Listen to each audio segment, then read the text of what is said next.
intelligence that is able, from the smartphone camera, to detect counterfeit products and counterfeit documents, just using the smartphone camera.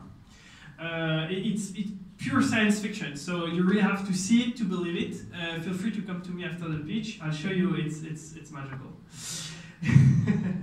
So basically, we've raised 1.6 million euros recently, and we work with top brands like Bristol watches, L'Oréal, Moet, Lacoste, and we've even signed a deal with the Chinese government. So your first question was about my journey as an entrepreneur. So actually, I'm from a tech background. I did Cypheme in France and Tsinghua Daxue in China. And from the get-go, I wanted to be an entrepreneur. Like, there was no way for me to work for anyone but myself. So just straight out of school, that was my goal. And straight out of school, I started a project. Actually, I even started a project at school with a couple of classmates and people outside of the school. Signed some deals with some Chinese companies, and it failed. And then I started another project, which failed as well. And then I founded a consulting company, because I had to do something, right? And that worked pretty well. So consulting in algorithms and stuff like that. And that was my first step as an entrepreneur. Then, as my company, my consulting company grew, I could spend more time to work on actual startup projects. And that's where we actually started Cypheme, not in Shenzhen, but in the Silicon Valley. We started at the 500 Startup Accelerator in Mountain View. And actually, what's interesting is the startup journey is really a path. Like, we started in a very, very different business model and a very, very different industry than where we are now.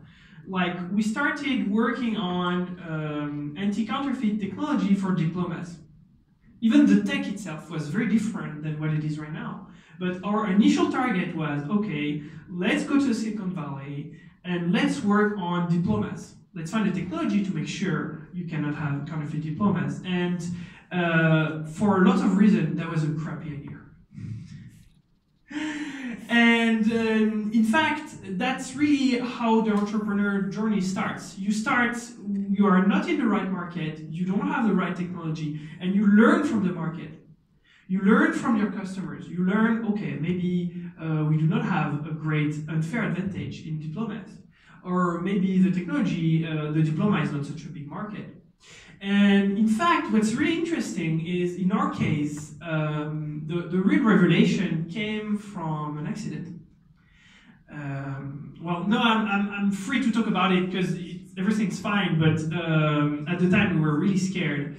One of our co-founders, family member, actually his mother, took a counterfeit pill and was very ill because of that.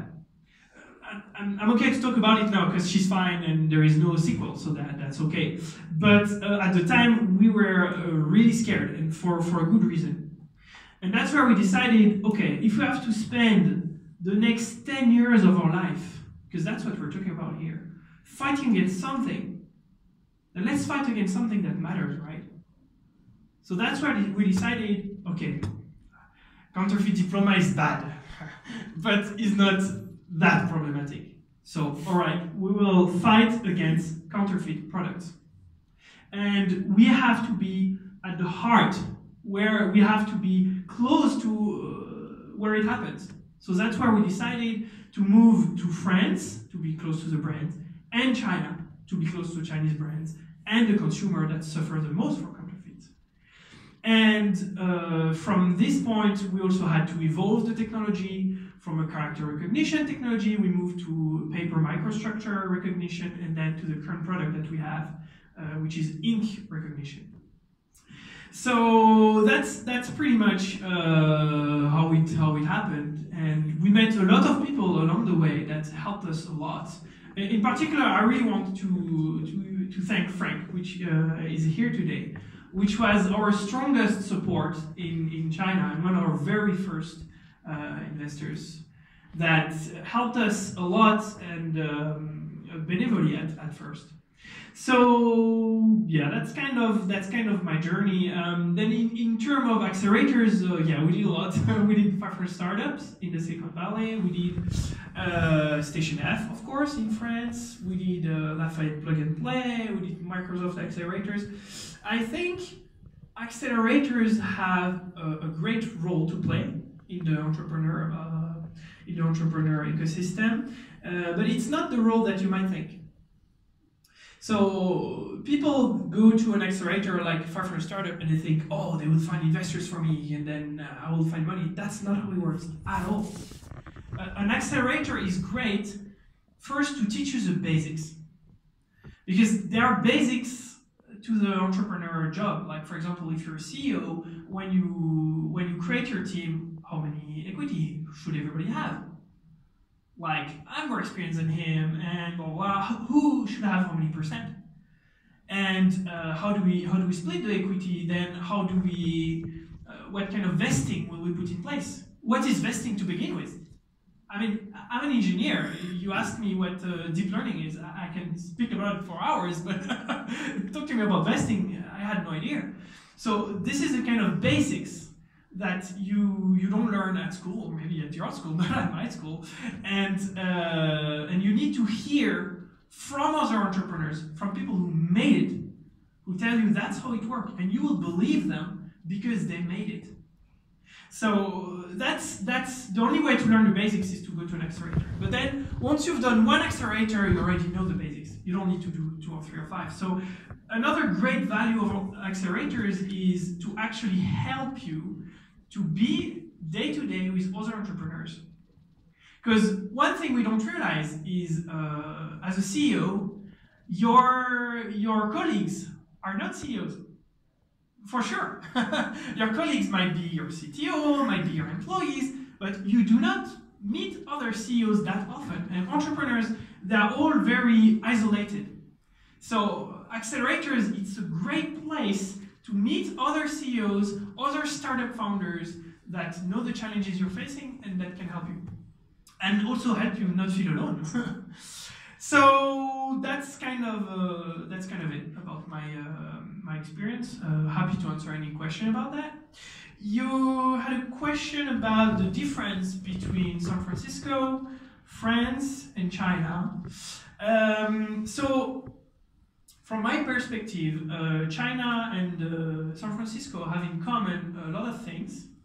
They have a huge market, obviously, and that is a very big strength. They have a lot of money, but what I want to say is investment money, we always think about the total investment, the total money invested in the startup ecosystems. Like when you hear the president talking about it, we always talk about the total number of money invested, but that's not what matters to a startup. Of course, more money is better, but what matters to a startup is how much money is invested when. So when you're a small startup, how much is invested? When you're bigger, how much is invested? When you grow even bigger, how much is invested? So China and US, they clearly have a very strong investment market for B rounds plus. So if your company is in a position to raise 10 million euros, 20 million euros, 30 million euros, US China is awesome. You will find big tickets and a lot of people willing to give it. So that's kind of the main things that US and China have in common on the startup market.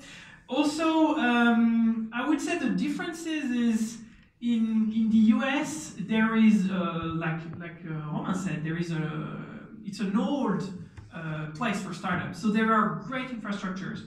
By infrastructures, I mean you have lots of very strong entrepreneur networks, you have lots of entrepreneur funds, and you have lots of entrepreneur events. Like, it's very mature. If you need help, if you need to mingle, it's very mature.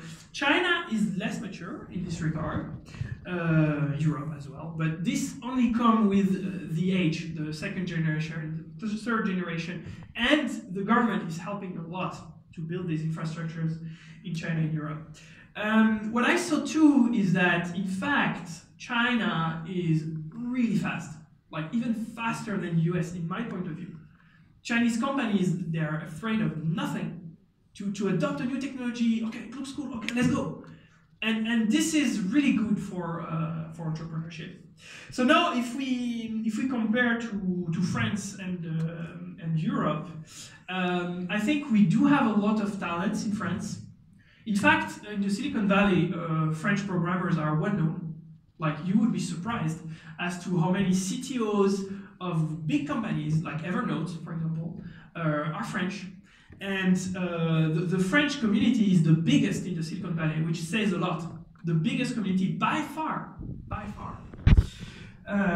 So in terms of fundraising in France, there is definitely less money, that's true, but it is more concentrated toward the beginning of the startup journey, which is a good thing.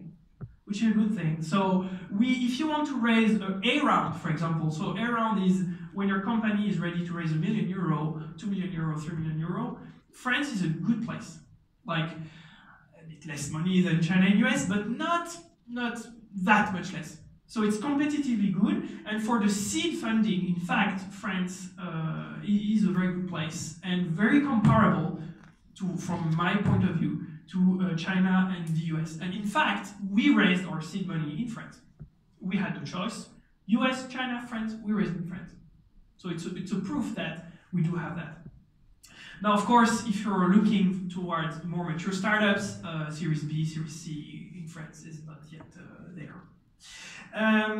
So in terms of other advantages of France and Europe, we do have some very strong science and technology. Like, if you think about carte à puce, it's made in France. If you think about the GSM, it's made in France. We do have like a very strong deep tech culture in France and in Europe, and that's very good for startup. It means if you develop deep tech, for example, in my industry, France is the #1. France is the leader in anti-counterfeiting technologies. My biggest competitor are French. There are some American companies, but they do not matter on the market. So what's very important is what we need in France is a bigger market, is more Europe, and I cannot agree more with what you said. What we need is a bigger market, and the step of RGPD, in fact, was very welcomed by European startups, because each European country had their own laws about privacy. France had its own law about privacy. Germany had its own law about privacy. So yes, we set the rule, but we set them straight. We set them straight, and everybody the same rules. So that's really a good step toward a bigger market, and that is the biggest help you can bring to French startup and to any European startup, is to have a more integrated European Union. Also, I really think we think too little of the French ecosystem in terms of startups. We say we don't have unicorns, and I say, what about Ubisoft? What about Free? What about OVH? Why are those not considered unicorns? We always talk about BlaBlaCar, but Free is a unicorn. So that's something, some of our strength, we have to be more positive about our strength, and while still knowing our weaknesses, obviously. So that's about it. Your last question makes a lot of questions, then you can ask me questions about how to have a better cooperation between China, France, and the US ecosystem. I think we need to organize more cross-cultural events. Like, there are very good, very strong connection between the French people in Shenzhen, in Hong Kong. There is a very strong connection between the Chinese entrepreneurs, and there are very few bridges in between. And even among the other European entrepreneurs in Shenzhen, why not make a European tech group? So that's something, of course, I'm not organizing events, so I'm not, you know, I have no right to judge, but if there were more events between French club and Chinese clubs of entrepreneurs, real entrepreneurs, that could be a real bridge between both ecosystems. My 2 cents, anyway.